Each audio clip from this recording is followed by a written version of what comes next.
Today we have the 2019 Volkswagen Arteon. This vehicle has done just under 75,000 miles.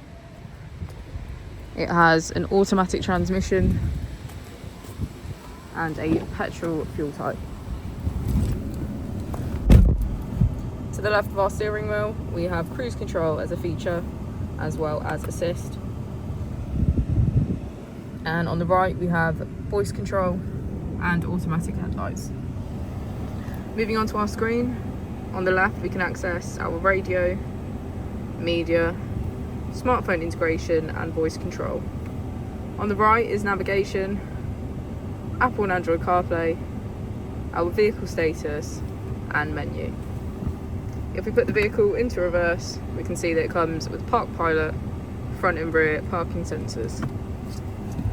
Just below our screen is our dual zone climate control with heated seats on either side. If we press our mode button, we can switch between our 5 different driving modes.